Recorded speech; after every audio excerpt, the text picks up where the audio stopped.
So I'm attorney Angela D. Williams, and I have the privilege of representing Rodalius Ryan over there in the back. Poor, young, convenient. That's all it takes to become the target of the state. I'm gonna break that down for you. Poor. Rodalius was born on a couch. Let that sink in. He was born on a couch. From day one that he was brought into this world, he has been fighting to survive. The hospital was only 5 minutes away. I don't want to throw a school under the bus or anything, but the elementary school and middle school that he went to, 98% of the children there were on free or reduced lunch. What that means is they lived at the national or under the national poverty level. At one point, the Atlanta public school system was under scrutiny. They accused educators of cheating the students. The DA kept going around saying, we got to think of the children, we have to think of the children. These children are victims. The only time the state cares about poor people is when they can exploit them. For the RICO trial for APS, they got a conviction of educators. And they didn't give any of those students any... Our cases.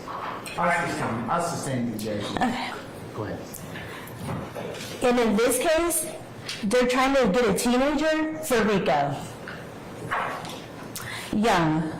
Growing up on Cleveland Avenue is a very dangerous, destitute place. Rodalius learned early that he needed to adapt.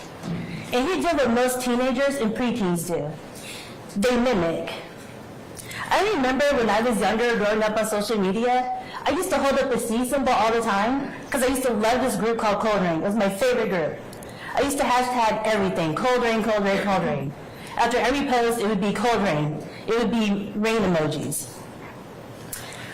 Fortunately for me, I didn't grow up poor, so the state didn't care what I was doing.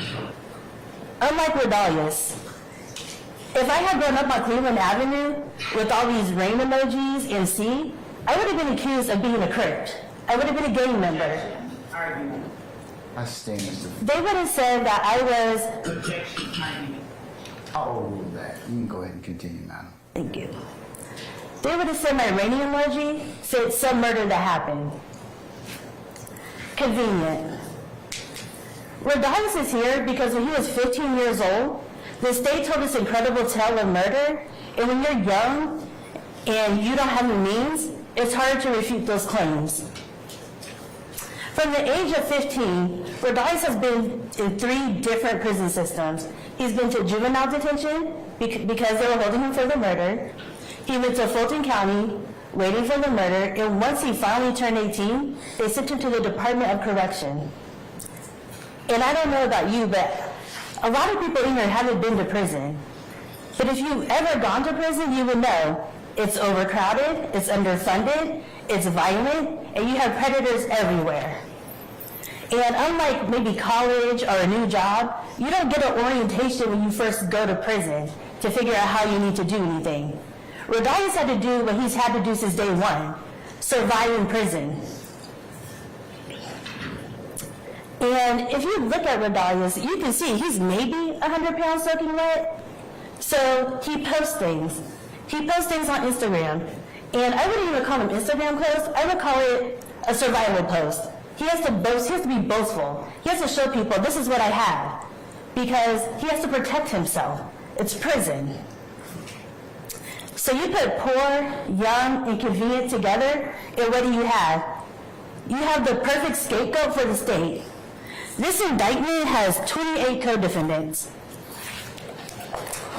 And the prosecutors keep saying, we're trying to clean up the streets of Atlanta. We're cleaning up Fulton County. We're trying to drive crime down. You just heard me say Rodalius is in prison. The jurors got it wrong in that murder case, and they convicted him. He's going to be there for life. They're not cleaning up the streets of Atlanta. They're cleaning up the prisons. And I promise you, the people in the prison, the wardens, they know how to handle their inmates.